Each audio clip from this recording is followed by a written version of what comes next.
गांधीजी म्हणाले होते की खेड्याकडे चला, पण सध्या वातावरण आणि सगळ्यांचा ओढा शहराकडे जास्त आहे.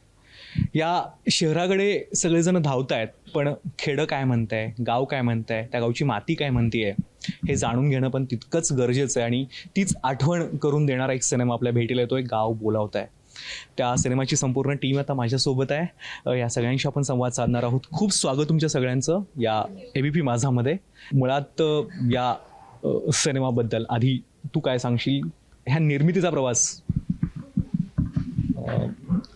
निर्मितीचा प्रवास म्हणजे मी ॲज अ कास्टिंग डायरेक्टर म्हणूनच काम करतो युजली.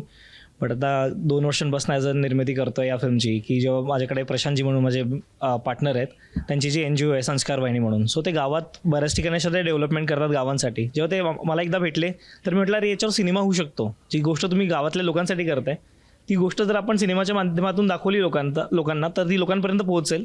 आणि जसे आपण गाव म्हटल्यावर आपल्याला काय आठवतं, की गाव म्हटल्यावर आपल्याला गावातल्या आठवणी आठवतात. प्रत्येकजण कुठल्या ना कुठल्या गावातनं आलेले आहेत.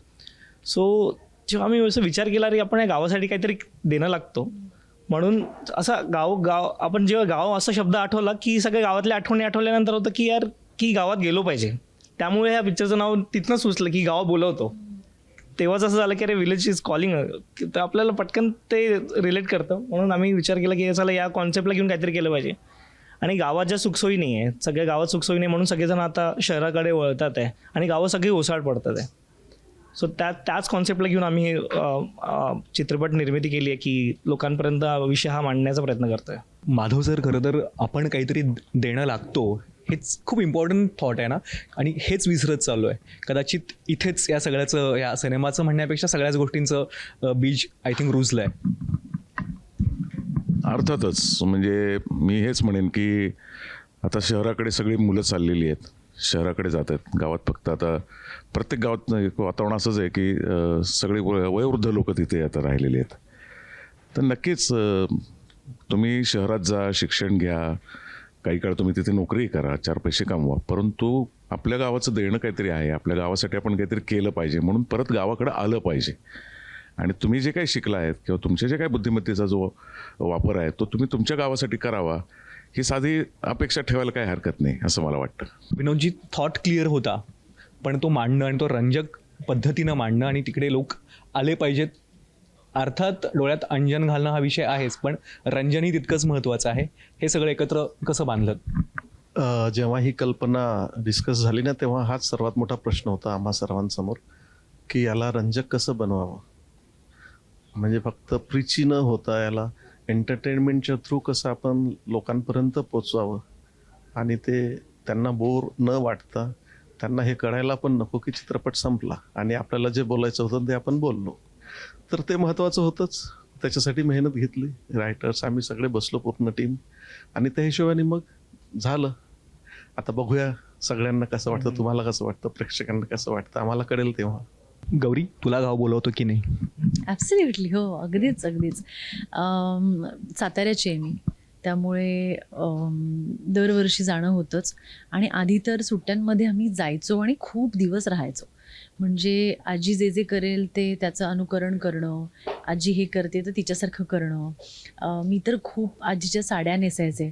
आत्ता मला जेव्हा मी नखरे करते ना की मला नाही साडी नेसायची, तेव्हा मला कधी कधी वाटतं की मला आता का नाही साडी आवडत, किंवा आता काय असं झालं आहे.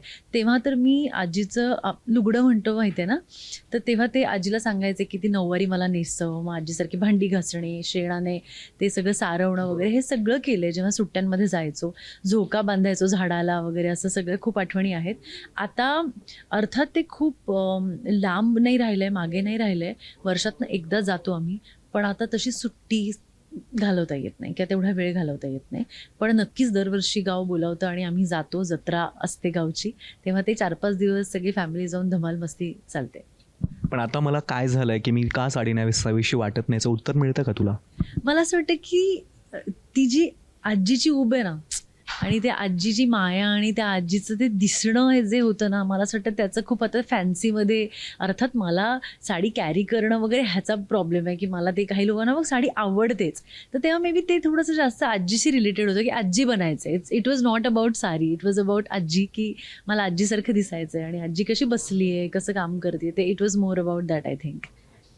पण जेव्हा आपण गावाचा विचार करतो श्रीकांत सर, तेव्हा गावामध्ये जे जे वेगवेगळे पद्धतीचे लोक असतात ना, त्यातला एक एक सगळ्यात खतरनाक चेहरा तो तुमचा चेहरा असतो. आणि तो या सिनेमात असणं गरजेचंच होतं असं मला वाटतं. मी ट्रेलर पाहिलेलं नाही किंवा मी काही फ्रेम पाहिलेल्या नाही आहेत, पण तुमचं ती व्यक्तिरेखा तुमची तशी आहे, तुम्हाला आजवरचं पाहिलेलं आहे आणि ज्या पद्धतीने तुम्ही कॅरी करता. सो म्हणजे तुमचं हे होम पिच होतं. नाही असं नाही सांगता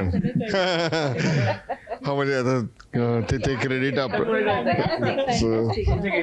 गेटामुळे नाही, हे करणं अत्यंत अवघड होतं. कारण बाकीच्या आधीचे रोल केले त्याच्यामध्ये काही ग्रे शेड होत्या किंवा ब्लॅककडे झुकणाऱ्या होत्या, तर हे इतकं पॉवरफुल कॅरेक्टर प्ले करायचं होतं, केलंय याच्यात. आता ते सांगतील. पण जेव्हा तो पडद्यावर आहे त्याची दहशत आहे, तो जेव्हा पडद्यावर नाही तेव्हा बाकीचे पात्र त्याच्याबद्दल दहशतीबद्दल बोलतायत. तर ही वृत्ती प्ले करायची होती आणि ते तारेवरची कसरत होती. म्हणजे ह्याचं माझं कास्टिंगच्याच वेळेस दिग्दर्शकांच्या डोक्यात होतं की असा एक वेगळा म्हणजे 6 फूट 6.5 फूट असा उंच माणूस, आडवा तिडवा, धिप्पाड आणि खर्चातल्या आवाजातला, असा हवा होता. आणि नंतर मग जेव्हा मी पहिला सीन केला त्याच्यानंतर त्यांनी सांगितलं की नाही तुम्ही त्याच्या पलीकडे करून दाखवलंय. म्हणजे मी त्या मार्कपर्यंत पोचलो. माझ्या बाजूने मी पूर्ण दान टाकलंय. आता 7 मार्च नंतर लोक ठरवतील. आणि अर्थात तुम्ही तिघही म्हणजे सगळी स्टारकास्ट अशी आहे की जे फक्त डायरेक्टरनी सांगितलं तितपत, अर्थात डिरेक्टरच्या परवानगीने तुम्ही हे सगळं करता, पण इतके दिग्गज कलाकार आहात तुम्ही सगळे आणि आज तुम्ही इथं आहात. हे खूप छान वाटतंय मला तुमच्याशी संवाद साधायला सुद्धा, कारण खूप वेगळ्या पद्धतीने तुम्हाला पाहिलं आहे. सो या निमित्तानं तुम्हाला भेटलेला गाव कसा होता? काही रिलेट झालं काही गोष्टी? हो, खूप छान होतं. आम्हाला तिकडच्या गावातल्या बायका खायला द्यायच्या, डबे द्यायच्या, तर ते खूप चांगली आठवण आहे आमची. आणि मजा आली होती खूप तिकडे शूट करताना. आणि ऑब्व्हियसली थोडं गावाकडे आपण शूट करत असो तर, आणि आम्ही मुंबईत जेव्हा स्टुडिओमध्ये शूट करतो तर खूप मोठा फरक असतो एनर्जी लेवलमध्येच. की आम्ही स्टुडिओत असतो तेव्हा मग आमचं एक तर खूप प्रचंड लाईट्स आणि असं सगळं, आणि लगेच आपापल्या व्हॅनिटीत जाऊन बसायचं. वेरॅज इथे आम्ही मस्त गप्पा मारायचो. म्हणजे ते रिअल घर होतं आणि ते सगळं होतं, तिकडच्या त्या वाटा आणि पायवाट वगैरे असं. ते छान होतं. म्हणजे भोरला शूट केलं तर मजा आली होती आम्हाला त्या गावात शूट करताना पण. आणि लोकांनाही ते छान वाटतं. म्हणजे आउटडोर शूट असेल तर हिरवाई वगैरे दिसली की ते नेत्रसुखद होतं. त्यामुळे आता हे त्याच्यावर डिरेक्टर जास्त चांगलं सांगतील, पण आम्हाला जितकी मजा आली तितकीच प्रेक्षकांना येणार आहे. काय म्हणजे स्टुडिओतल्या ग्रीन स्क्रीन पेक्षा एक्झॅक्टली.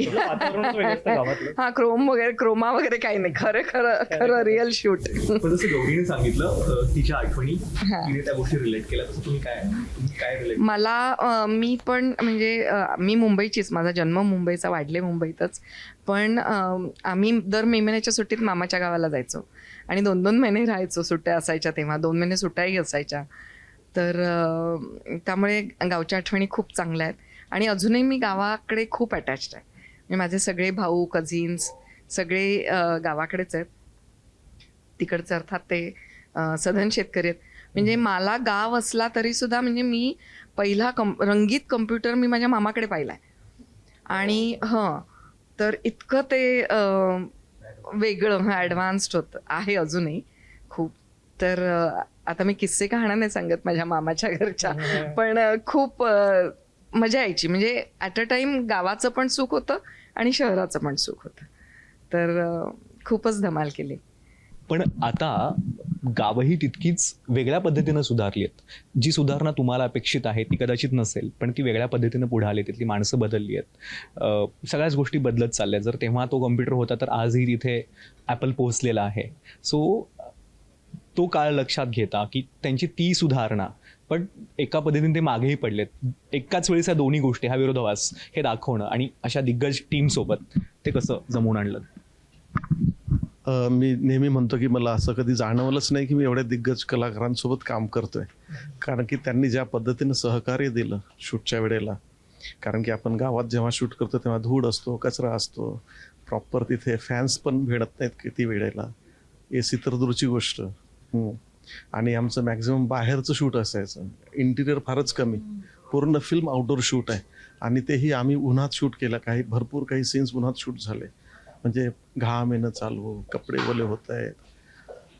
आणि ते उन्हामुळे लवकर संपवायचं पण आहे शूट, म्हणजे लवकर आपण सावलीत जावं. पण ह्यांनी मला कधीच असं जाणू दिलं नाही की यांना त्रास होतोय किंवा घाम येतोय किंवा ऊन लागतंय. ते आपापसातच डिस्कस करून कुठेतरी झाडाखाली उभं राहायचे किंवा बसायचे. त्याच्यामुळे मला असं कधी दडपण आलं नाही.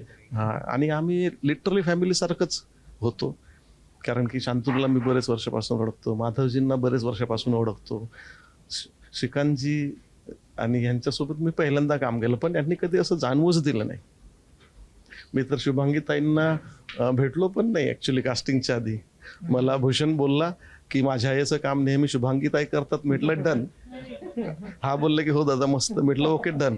म्हणजे अशा पद्धतीनं ती टीम जुळली. कारण की मला नेहमी काय वाटतं ना, आपण कितीही काही केलं ना तरी तो सिनेमा तुम्हाला निवडतो, ती स्क्रिप्ट तुम्हाला निवडते की कोण ह्या रोल कोण करणार आहे. माझा त्याच्यावरती विश्वास आहे.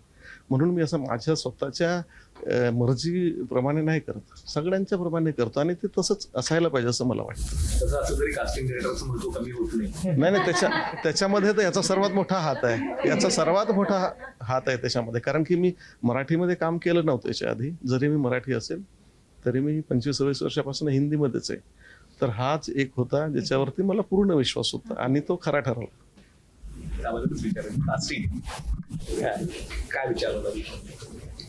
सो स्टार्टिंगला जेव्हा आम्ही स्टोरी बघत होतो, आपल्याला अगदीच एक हिरो हिरोईन किंवा एक विलन आपल्या सगळ्याच्या डोक्यात असतात. पण यावेळेस ठरवलं होतं की यार आपण थोडं अँटी कास्टिंग करूयात. म्हणजे गरजेचं नाही की असाच हिरो दिसला पाहिजे, असंच हिरोईन दिसली पाहिजे किंवा असाच विलन असलं पाहिजे. इथं गोष्ट गावातली. त्यानंतर थोडंसं म्हटलं टिपिकल कास्टिंग न करता नवीन आपण आणखी काय छान करू शकतो. बट सेम पॉईंटला म्हणजे चांगले फेसेस पण असावेत आणि सेम पॉईंटला चांगले ॲक्टर जे आपल्याला सेटवर त्रास पण देणार नाहीत. कारण कास्टिंग करताना जाणवतं बऱ्याच लोकांसोबत काम केलेलं असतं, त्यामुळे माहिती असतात ॲक्टर्स कसे वागतात सेटवर किंवा काय. सो एक तो अनुभव जो होताच की अरे कोण चांगलं वागतं सेटवर, कोण नाही वागत. त्यामुळे तो एक माहिती होता की अरे नाही ही लोकं चांगली आहेत. सो 30 लोकं पाहिले. तो ॲज अ निर्माता म्हणून तो एक अनुभव इथे कामात आला. प्रत्येक प्रोजेक्ट नंतर ऍड होतो हा माणूस हो ऍड होतो सर्टिफिकेट मिळालेलं आहे आपल्याला. आता तर ही लोक फॅमिली आहेत. ही लोक तर फॅमिली आहेत. या सगळ्यामध्ये फक्त आता सुट्टीपुरतं म्हणण्यापेक्षा ट्रिप पुरतं राहिलं याची थोडीशी कंत. म्हणजे कारण आपण आता बघतोय की खूप साऱ्या ट्रिप्स अरेंज केल्या जातात की शेती, ॲग्रो टुरिझम आणि गावी जा, तिथे राहा, शेतामध्ये एक एक्सपिरियन्स घ्या. हे सगळं फक्त चुलीवरचं जेवण फक्त विकेंड पुरतं असतं. तेच म्हणजे कुठेतरी ह्याची खंतही वाटते की आपण सगळं. निश्चितच दुपारी सरांशी मी गप्पा मारताना म्हटलं की बरेच वर्ष माझ्या डोक्यात एक असं थॉट आहे की शहरात आता अनेक वर्ष नोकऱ्या करणारे लोक आहेत, ते रिटायर्ड झाले आहेत. तर मला असं वाटतं की सरकारनेच अशी काहीतरी योजना करायला पाहिजे की तुम्ही रिटायर झाले तर तुम्ही या फॅमिलीज तुम्ही आता परत तुमच्या गावाकडे जा. लक्षात, तुम्ही तुमच्या गावाकडे जा, तिथं तुम्हाला ज्या सुखसुविधा पाहिजेत त्या आता सरकार पण तुम्हाला मदत करेल. आणि बऱ्यापैकी तुमचं एक आयुष्य सेट झालेलं आहे. आता ती तरुण मुलं बहुत आहेत शहराकडे, पण त्या निमित्तानं का होईना ते सणावाराला म्हणा, कुठल्या जत्रा असेल म्हणा किंवा वाढदिवस असेल, त्या निमित्ताने ते परत गावाकडे यायला लागतील. तिथं गुणगोविंदाने सगळे एकत्र कुटुंबासारखे राहतील. आलं लक्षात. असं घडू शकतं कदाचित. जर असं झालं तर पुन्हा त्या गावामध्ये जी एनर्जी म्हणतो ना आपण किंवा ते फुललेलं दिसेल, ते जिवंतपणा तो येईल. हां, आता काय झालंय की अनेक लोक गाव सोडून शहरातच सेटल झालेले आहेत. त्यामुळे त्यांच्या नातवंडांना वगैरे तर काय माहीतच नाही गाव काय असतं. आलं का लक्षात. गावाचं आयुष्य काय आहे, तिथं राहण्याची गंमत काय आहे, ते आपले ओरिजिन काय आहे तिथलं, हे काहीच माहीत नाही या मुलांना. आलं का लक्षात. तर ते त्या निमित्ताने होईल असं मला वाटतं. तर ही अशी माझी एक डोक्यात आहे. म्हणजे कदाचित वेळी संकल्पना असेल हां, पण खरंच असं होईल. आणि मग या शहरावरचा भार पण कमी होईल. गाव परत हां, म्हणजे शहरावरचा भार पण कमी होईल इथला. दुसरी गोष्ट, जगणं असंही आहे एका विशिष्ट वयानंतर तुमचे रिफ्लेक्सेस कमी झालेले असतात. तुम्हाला साधा रस्ता क्रॉस करताना सुद्धा आता फार अवघड आहे. तर त्याच्यापेक्षा ते तिकडं मस्त मोकळ्या हवेत जगतील. झालंय त्यांचं जगून, काय त्या धकाधकीच्या जीवनातलं सगळं झालंय त्यांचं. आताच कुठेतरी शांत जीवन त्यांनी करावं. मग तुम्हाला याची गरज पडणार नाही या वृद्धाश्रमाची आणि याची. जर ते आपले काय म्हणतो ना आपलं नेटिव्ह आपल्या परत रूट्सला गेले. तुम्हाला तुमचं गाव कोणतं आणि त्याबद्दल थोडंसं सांगा. हा म्हणजे माझा जन्म पुण्याचा, पण म्हणजे आमचं गाव म्हणजे मालेगाव नाशिक जवळचं. तर तिथे असं रेग्युलर जाणं नाही होत. म्हणजे काही लग्न कार्य काय असतील म्हणजे कुठल्याही प्रकारची चांगलं वाईट ह्या कार्यालाच तिथं पोचणं होतं. आणि लहानपणीच्या काही सुट्ट्या तिथे घालवलेल्या आठवत आहेत, तिथे रमलेल्या. आणि नंतर कारण आमच्या अख्ख्या ह्याच्यात मला असं वाटतं की ह्या क्षेत्रात मीच पहिला आलो असेल. तर मग मी तो शोध घेतला की बाबा चित्रपटाशी कसं काय मी जोडला गेलो. तर तिथे मालेगावला चित्रपट होतात असं मला कळलं आणि ते स्वस्तात होतात. असं एक बादरायण संबंध आहे, पण मी आपला लावला. आणि पण लहानपणी खूप फिरलोय, कारण तिथे रिक्षा होत्या. माझ्या सगळ्यात मी लहान असायचो, मोठ्या चुलत भावांच्या रिक्षा वगैरे होत्या. तर त्यांच्यात त्या सीटच्या मागे आणखी एक जागा असते. तर त्या जेव्हा कोणी बसलं तिथे तर मग मी आणखी मागे बसायचो. जेव्हा ते नसायचो तेव्हा माझ्यासाठीच रिक्षा फिरवली जायची वगैरे असं. तर त्यावेळेस तिकडचं खाणं म्हणजे त्या पद्धतीचं. मग तिकडे त्या छोटी हॉटेल, साधी हॉटेल्स असायची, तिथे असे जळजळीत हे मिळायचं, काय सॅम्पल टाईपचं. आणि त्याच्या त्याला काउंटर करायला जिलेबी. जाळ, कानातनं धूर, नाकातनं धूर, आणि काउंटर करायला जिलेबी वगैरे. तर हो, तर ते असं असं खाणं. आणि त्यांच्यासाठी ते नॉर्मल, किंवा त्यांच्यासाठी ते एखाद्या हॉटेलमध्ये जाऊन खाणं. आणि आपल्याकडे काय म्हणजे मला तर वेगळंच होतं ना की असं हे खाणं. परत तिथे त्या गोटी सोडा एक प्रकार येतो की तो आणि तो केला की ते गोटी आतमध्ये जाते आणि सोडा बाहेर येतो. तर ते मला खूप आवडायचं. आणि लहानपणी असे इनोव्हेटिव्ह होतं ना की अरे ह्याच्यात हे दाबलं की ते बाहेर येतं आणि अशा गोष्टी. तर अशा काही आठवणी आहेत. आणि पुन्हा जसं आत्ता माईक आहे तसं लहानपणी तिथं लग्न कार्यात माईक द्यायचं, हा बोल, हा जरा बरा बोलतोय म्हणून असं म्हणून. आणि मग तिथं जेवढं काही माझं पाठ होतं ते सगळं माईकवरती अख्खं गाव ऐकायचं असं ते. तुमचा प्रश्न हाच होता की तुमच्या व्यक्तिरेखेमध्ये जो गाव विणलाय ना, तो कुठून आला हे मी खरं तर विचारणार होतो. पण आता कदाचित त्याचं हे उत्तर नाही, तो ऑब्झर्वेशन मधनं येतो. किंवा ऍक्च्युली पुण्यामध्ये पण जे काही सिटी आहे त्यातले काही पेठा सोडल्या तर तसा तो आजूबाजूला मी सोमवार पेठेत लहानाचं मोठं झालं तिथं असंच बोलतात. किंवा ते मिक्स आहेत, जिथे गावातली पण लोक येऊन राहिली आहेत, त्यामुळे तुमची भाषा तशी होते. तर ही पुन्हा प्रमाण भाषा हे करायला वेळ लागतो, पण ते दोन्ही तुम्हाला करता आलं पाहिजे. आणि तुमचं ऑब्झर्वेशन की ते तुम्ही काय ऑब्झर्व करता. तर त्यासाठी मग ह्या शूटिंगच्या निमित्ताने ज्या ज्या गावात जातो त्यांचं डायलेक्ट काय आहे, ते कसं बोलतात, कुठं हेल करतात, काय नवीन शब्द आपण हे करतो. किंवा प्रत्येक माणसाकडनं एक एक गोष्टी मिळत जाते, लकबी म्हणा किंवा बारीक बारीक गोष्टी. त्या स्पंजसारखं असावं कलाकारांनी, ते ॲब्सॉर्ब केलं की ते टाकणं सोपं होतं. तसाच प्रश्न माझाही होता, कारण आम्ही ज्या पद्धतीनं आजवर तुम्हाला ज्या व्यक्तिरेखांमध्ये पाहिलंय त्या सगळ्याला छेद देत एक असं कॅरेक्टर, किंवा अर्थात मी पाहिलेलं नाही आहे सिनेमा किंवा ट्रेलर, पण आय डोंट नो काय आहे, पण त्या व्यक्तिरेखेबद्दल त्यांनी कसं चॅलेंज केलं तुम्हाला? म्हणूनच मी हे घेतलं, कारण माझ्यासाठी ते चॅलेंजिंगच होतं की ग्रामीण म्हणजे मी पटकन उडी मारली त्या रोलवर. कारण ग्रामीण म्हटल्यानंतर मला वाटलं काहीतरी वेगळं करायला मिळेल, आपल्याला एक्सप्लोअर करता येईल, अजून काही आपल्या मर्यादा पण कळतात आणि आपले प्लस पॉईंट पण कळतात. तर मला मजा आली ते सगळं करताना, धमाल आली. आणि मला वाटतं कलाकारांनी असं आपल्यावर एक्सपेरिमेंट करत राहावं, जितके वेगळे आणि ऑफबीट रोल मिळतील तितके घेत राहावेत. तर तसे माझ्या वाटेला हा आला आणि मी तो पटकन घेतला. गौरी, त्या गावातल्या प्रत्येक घराघरात तू वेगळ्या पद्धतीनं पोचली आहेस आणि त्याच गावातलं एक कॅरेक्टर करणं, ती त्या गावातलीच आहे की ती बाहेर राहते वगैरे असं काय आहे? नाही, ती गावातली नाही आहे, बाहेर राहते. भूषण प्रधान जो आपला हिरो आहे, संग्राम, आणि ही मानसी. लग्न झालं आहे, शहरात सेट आहेत, बाबांनी छान एक लाडाने वाढवलेली ही मुलगी आहे, अत्यंत प्रॅक्टिकल अशी आहे. त्यामुळे तोच गमतीचा भाग आहे की जेव्हा आपण एका खूप कम्फर्ट झोनमध्ये असतो आणि आपल्याला असं वाटतं हां आहेत ना, आई बाबा गावी आहेत, आपण पैसे पाठवतोय, सगळं ऑल वेल, म्हणजे एवढं मोठं घर आहे आपलं आणि सगळं छान चाललंय, आणि त्यात एका घटनेसाठी गावात येणं होतं आणि त्यानंतरचं आयुष्य कसं बदललं जातं. त्यात युजली आपण असं बघतो की आपला इमोशनल अँटेना एक ऑन असतो की बापरे असं झालंय का, मग मी असं करते. तर ही तशी नाही आहे. खूप प्रॅक्टिकल आणि रॅशनली गोष्टींकडे बघणारी आहे.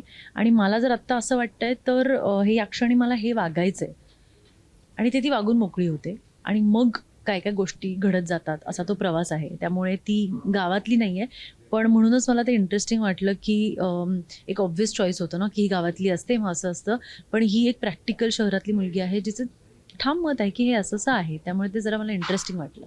आणि मलाही ऐकायला इंटरेस्टिंग वाटते, कारण त्यात पॉईंट ऑफ व्ह्यू सगळे आहेत. हो, सगळ्याच्या नजरेतून जे गाव दिसतंय ते आहे.